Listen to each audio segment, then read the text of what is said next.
the biggest mob case in years that's taking part right now.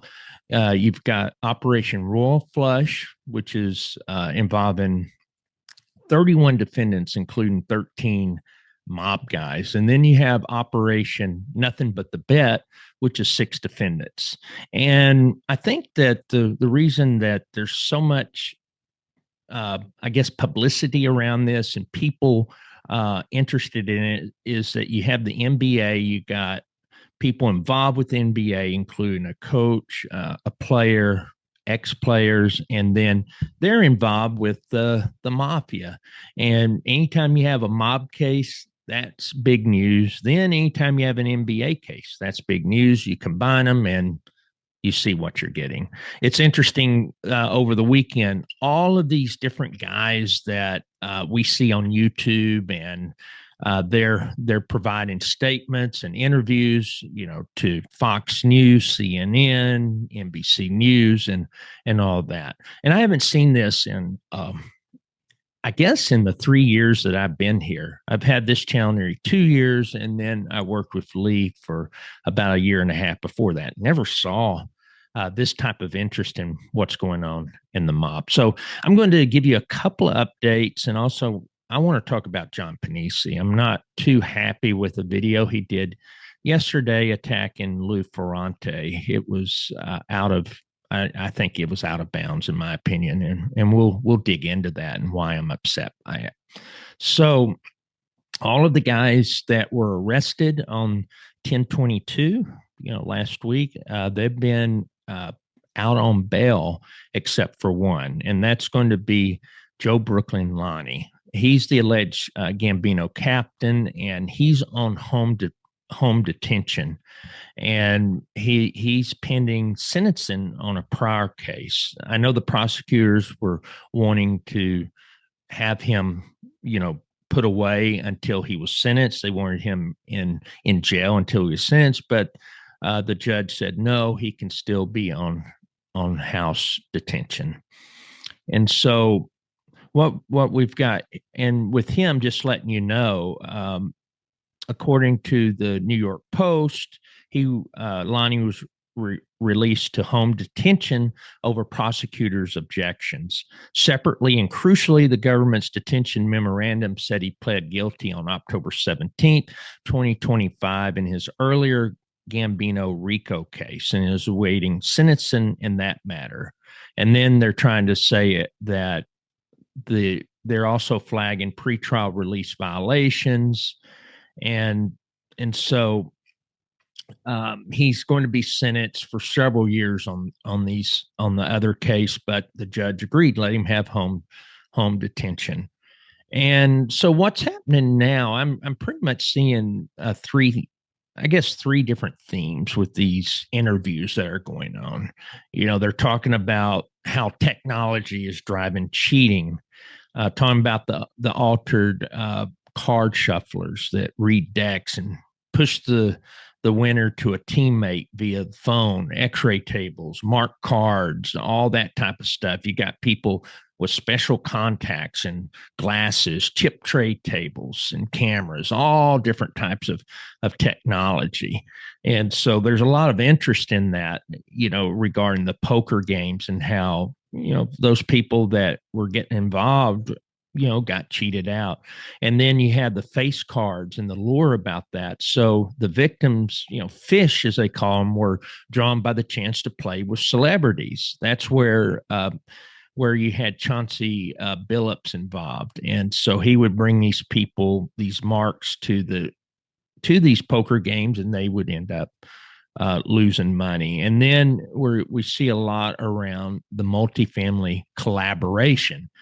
They keep on noting how rare it is to see 4 New York crime families involved in a single indictment. But the thing is, it's really 2 major families. So it's mostly the Gambinos and the Bonanno family that's involved in this. You have one Genovese guy and one Lucchese guy. So really, it's mostly the Bonannos and the Gambinos. And so everyone's wanting to know, is the mob back and all of that. But these are the type of cases that you see today. And again, as I said in a previous video, I think it's not good to see these families and all these different people working together, because if you have 31 people that get indicted, there's going to be at least one person that's going to cooperate, and pretty much all of them will face jail. So you're going to see cooperation, and that's really the problem. Is you got too many of these mob guys looking to make money. It's harder than ever to make money, and so you've got to work with each other, especially when it involves technology and all of that. It's just not as easy it used to be to actually get away with these type of things. So we saw Michael Francis, Sammy Gravano, a lot of guys being interviewed over the weekend. So I just thought it was pretty interesting. And the other thing I want to talk about is a show that John Pennisi did yesterday. He claims he doesn't go after content creators and all that, but he did a video on Lou Ferrante. Yeah, he kind of started off with backhanded compliments, saying that, the guy's an author, that type of stuff, which is true. But then the thing was, he wasn't doing this show to be nice or complimentary of him. He did the show to go after him. And so he's claiming, so basically he's attacking Lou Ferrante's integrity. And I feel that Pennisi's the last person that should be judging someone else's integrity. And he's saying Lou Ferrante wasn't being honest with the public. On one hand, he has nothing against Lou, but then on the other hand, he attacks his credibility. So what happened was Lou Ferrante was on NBC News, and the host are a show on NBC News, and the host of NBC News introduced Ferrante as a former high-ranking Gambino member. And Pennisi's claiming that at that moment, Lou should have corrected the host right then and there.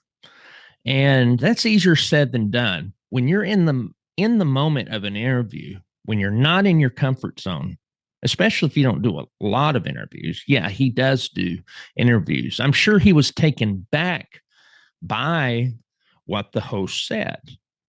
But you have two choices. You either have to answer the question that the person put forth, or you interrupt the interview and say, hey, I wasn't a made guy. And understand when these interviews happen that you typically give them a one-page bio of who you are. And I guarantee you that there's nowhere that Lou Ferrante has said he's a made guy. I've spoken with Lou, and he's a good guy. He's honest. He has a lot of good knowledge. He writes good books. He was involved in the life, but he wasn't a made guy, and he's never pretended to be a made guy. But at the same time, he's done prison time. The guy's never ratted. He always stayed true to, not saying anything. And unlike John Pennisi. So, I'm not going to hold this against Lou Ferrante. I feel that, as usual, Pennisi's being petty about everything. Again, when you're in the moment, you don't know how you're going to react. I've been in situations where people misspeak. Also, I was looking at let's look at the show that was done, the 3-part documentary on Philly, on the Philly mob war involving Joey Merlino and all that. That was on Netflix. They had Ruth Ann Sacchio, or whatever her name is. They listed her as a Philly mob associate. Obviously, that's not true. Also, in the Get Gotti thing, they had Andrea, was it Giovanni, whatever her name was. They had her listed as a mob associate. Obviously, women can't be associates. It's just nonsense. But understand that the people that do the interviews, these showrunners, these producers, they don't they don't really understand the history. They don't really care. They're going to do what they can to try to hype it up as much as they can. And I don't agree with it, but that's what happens in today's age. And so the NBC News host made a mistake. That's what happened. Should Lou Ferrante had interrupted the interview and said something? I don't know. Maybe, maybe not. It's just it's hard to know how you're going to react in that situation. But the thing is, we want to look at his track record. Lou Ferrante has never pretended to be a made guy. I wanted to address one last thing about what Pennisi said.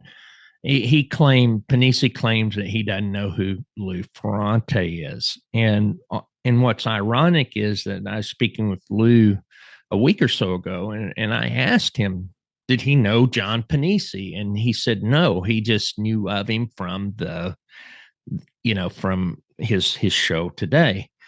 And it actually makes sense because Pennisi goes to prison in 1990. He doesn't get out till 2007.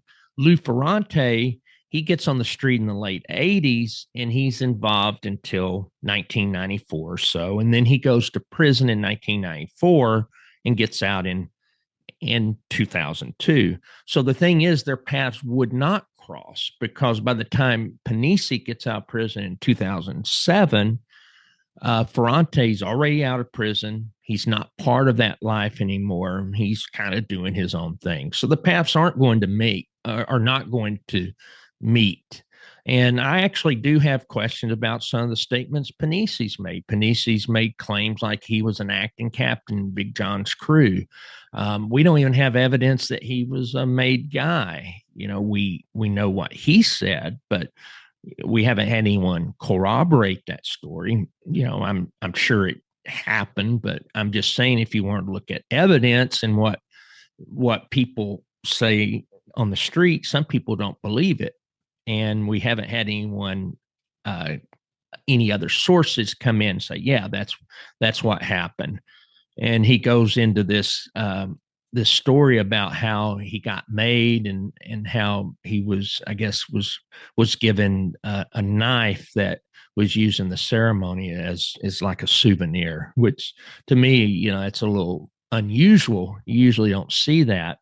So, I mean, we can question a lot of John Pennisi's background. We have to depend on what he says in a lot of the story. I know with Lou Ferrante, at least, we've got newspaper articles. We've got a lot of surveillance photos. We've got people that have corroborated working with him. Also, we know that he went to prison because of his involvement with truck hijacking and involvement with the mob. So we have a lot of those things that corroborate Lou Ferrante's story.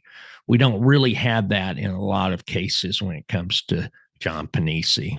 To me, going after Lou Ferrante didn't make any sense. Why criticize something like that? I mean, it wasn't him that said that. It was the host at NBC News. So, of all the things to try to go after someone about, especially when you start attacking the integrity of another person, that was just over the edge. So I just think it was a mistake, and I just wanted to call it out the way I see it. Anyway, that's all I wanted to talk about today. Let me know your thoughts in the comments, and please do me a favor and hit the like button and consider subscribing to the channel. Until next time, take care, stay safe, and God bless you always.